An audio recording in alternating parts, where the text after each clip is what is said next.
Hello friends, आज हम पढ़ेंगे पास्ट परफेक्ट टेंस। और जो पास्ट परफेक्ट टेंस है इसको हम हैड प्लस वर्ब की थर्ड फॉर्म के साथ बनाते हैं। यानी हैड के साथ हम वर्ब की थर्ड फॉर्म लगा के पास्ट परफेक्ट टेंस बनाते हैं बच्चों। लेकिन पास्ट परफेक्ट को समझने से पहले हमें थोड़ा सा हमारा जो कन्फ्यूज़न है पास्ट इंडेफिनिट और पास्ट परफेक्ट इन दोनों का थोड़ा सा डिफरेंट समझ लेते हैं, तब हम आगे बढ़ेंगे। क्योंकि नहीं तो दोनों ही काम, पास्ट इंडेफिनिट भी और पास्ट परफेक्ट भी, हुए तो दोनों ही पास्ट में हैं, है ना। मैं खाना खा चुका था या मैंने खाना खा लिया था। अब हम किसको इंडेफिनिट में बनाएंगे और किसको परफेक्ट में बनाएंगे, इस बात को समझने के लिए मैं आपको एक डायग्राम दिखाती हूँ। ये देखो बच्चों, इसमें मैंने शो किया है कि ये जो लाइन है ना, ये सपोज कि प्रेजेंट है, ये प्रेजेंट का मोमेंट है, ये मोमेंट प्रेजेंट मोमेंट है। अब इससे पहले जो हुआ है वो पास्ट है, ठीक, जैसा कि हम पहले पढ़ चुके हैं, पास्ट है। लेकिन अगर उस पास्ट में भी उस पॉइंट से पहले भी कुछ अगर हुआ है तो उसको हम पास्ट परफेक्ट में दिखाते हैं। आई थिंक आपको समझ में आ रहा होगा कि अगर पास्ट में कोई चीज हुई है लेकिन उस चीज के होने से पहले भी अगर कुछ हुआ है तो वो पास्ट परफेक्ट टेंस है, ठीक। इसके लिए एक सिंपल से एग्जांपल्स होते हैं, जैसे डॉक्टर के आने से पहले रोगी मर चुका था, ठीक है। अब मेरे जाने से पहले वो खाना खा चुकी थी, ठीक। अब इसमें दो काम हो रहे हैं बच्चों, जैसे डॉक्टर के आने से पहले। अब ये तीसरा पर्सन बता रहा है किसी और को कि जब डॉक्टर आया उससे पहले ही, जब डॉक्टर आया तो उससे पहले ही किसकी, पेशेंट की डेथ हो चुकी थी। सपोज करो कि ये डॉक्टर है, ठीक, और ये पेशेंट है। अब इस डॉक्टर के यहाँ पहुँचने से पहले, यहाँ पहुँचने से पहले इसकी डेथ हो चुकी थी। तो पहले क्या हुआ, पहले इसकी डेथ हो गई, पहले पेशेंट की डेथ हो गई, और उसके बाद जो ये है डॉक्टर पहुँच रहा है, हुआ दोनों ही काम पास्ट में है। तो अब इसको शो करने के लिए हम क्या करेंगे, जो काम पहले हुआ है यानी डेथ अगर पहले हुई है तो हम उसको पास्ट परफेक्ट में बनाएंगे, और जो उसके बाद हुआ है यानी डॉक्टर का आना, उसको हम पास्ट इंडेफिनिट में बनाएंगे, ठीक। ये मेन प्रोसेस होती है बच्चों पास्ट परफेक्ट को दिखाने के लिए, क्योंकि पास्ट परफेक्ट को हम पास्ट ऑफ द पास्ट भी कहते हैं, है ना। पास्ट ऑफ द पास्ट यानी इस पास्ट का भी पास्ट। तो इसीलिए इस पास्ट परफेक्ट को बनाने के लिए हमें दो क्लॉजेस की ज़रूरत पड़ती है, और कभी अगर हमें क्लॉजेस ना मिले तो कुछ ऐसे वर्ड्स होते हैं जिनको अगर हम सेंटेंस में लगा दें तो वो अपने आप शो करते हैं कि इस काम का रिलेशन पहले ही हुए किसी काम से है।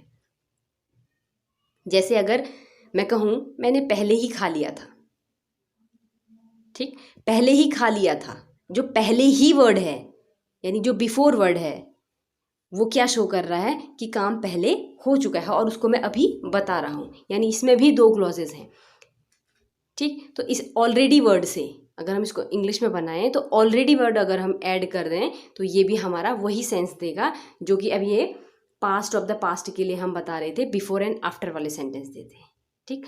अब हम पास्ट परफेक्ट को समझते हैं। इंडेफिनिट हमने पहले कर रखा है तो हम पास्ट परफेक्ट को समझते हैं। ये देखिए बच्चे, अब इसमें मैंने क्लियर करके आपको शो किया है।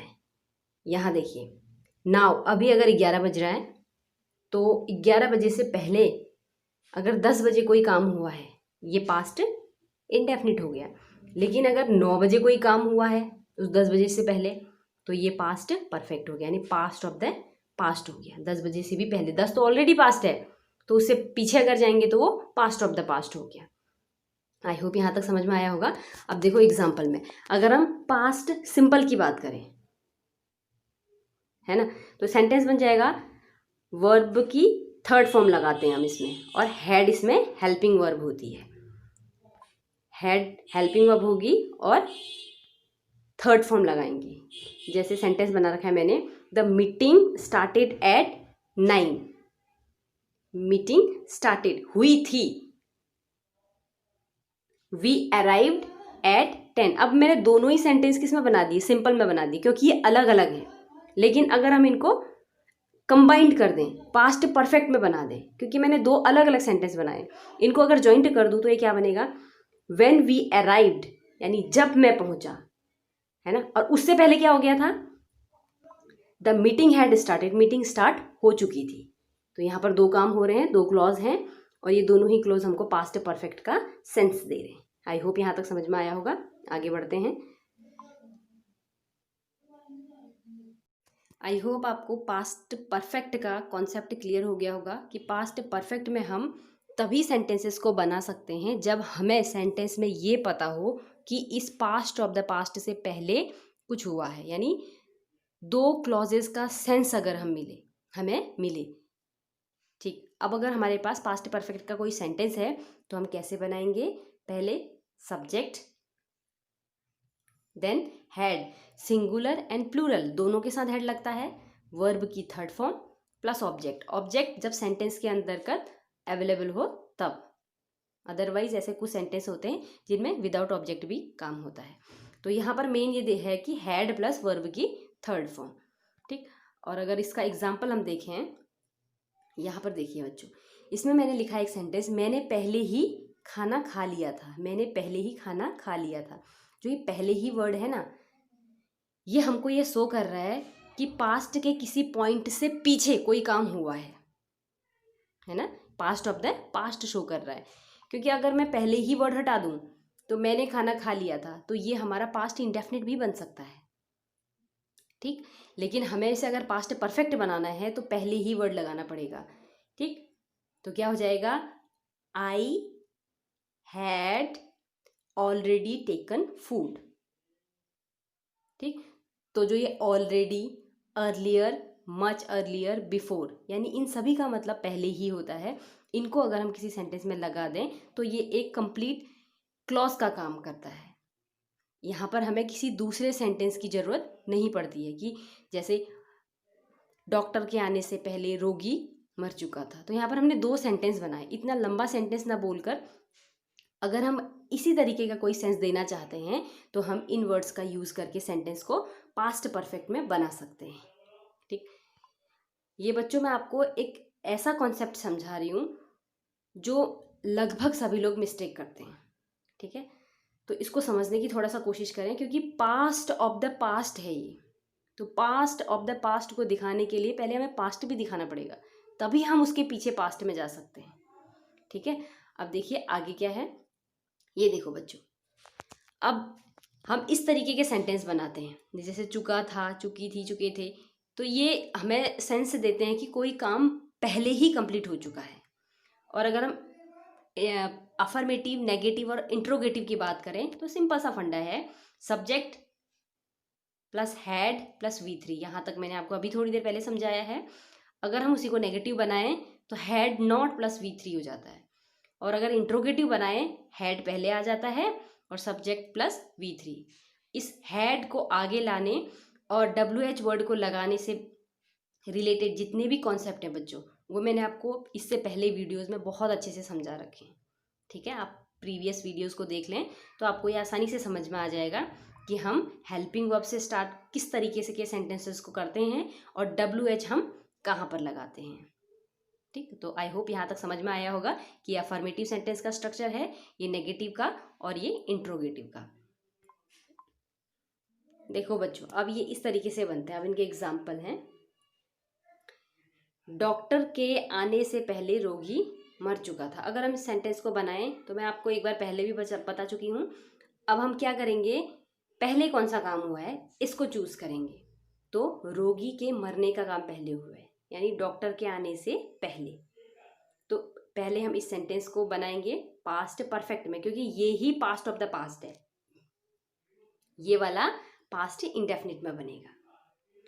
अब सेंटेंस कैसे बनेगा, the patient had died, patient had died, क्योंकि हैड प्लस V3 होता है। अब भी बिफोर लगाएंगे, बिफोर डॉक्टर केम, कम की सेकेंड फॉर्म केम होती है, यानी पास्ट का इंडेफिनिट टेंस बन जाएगा। ठीक, अगले सेंटेंस की तरफ बढ़ते हैं। पुलिस के आने से पहले चोर भाग चुका था। पहले पुलिस आई कि पहले चोर भागा? ऑफ कोर्स पहले चोर भागा, पुलिस के आने से पहले ही वो भाग चुका था। तो क्या बनाएंगे पहले, चोर भाग चुका था, ये हमारा पास्ट का परफेक्ट टेंस हो जाएगा। ठीक, तो कैसे बनेगा, the thief had run away, the thief had run away before police केम। ठीक, यहां तक सेंटेंस बनेगा। आगे बढ़ते हैं। घंटी बजने के पहले मैं स्कूल पहुंच चुका था। तो पहले कौन पहुंच, पहले क्या हुआ, मैं पहले स्कूल पहुंचा, उसके बाद घंटी बजी, है ना। तो पहले क्या बनाएंगे, आई हैड रीच्ड स्कूल, क्योंकि हैड प्लस वर्ब की थर्ड फॉर्म लगती है। Before the bell rang, the bell rang, ring की सेकेंड फॉर्म रैंग हो जाएगी। तो इस तरीके से हम सेंटेंस बनाते हैं। और जैसा मैंने आपको थोड़ी देर पहले बताया था, अगर हम सिंगल सेंटेंस में इसको बनाते हैं तो हम कुछ वर्ड्स का यूज करते हैं जो मैंने आपको इसी वीडियो में बताए थे, ऑलरेडी, अर्लियर, बिफोर। तो इसी तरीके के जो वर्ड होते हैं वो शो करते हैं कि पास्ट के भी पास्ट में ये काम हुआ है। ठीक, अदरवाइज पास्ट परफेक्ट टेंस में हम सिंगल हैड प्लस V3 का यूज बहुत रेयर केसेस में करते हैं। ठीक, तो आई होप आपको यहाँ तक समझ में आया होगा। अगर आपको मेरा समझाना सही लगता है, आपको पसंद आता है, तो प्लीज़ मेरे चैनल को सब्सक्राइब करें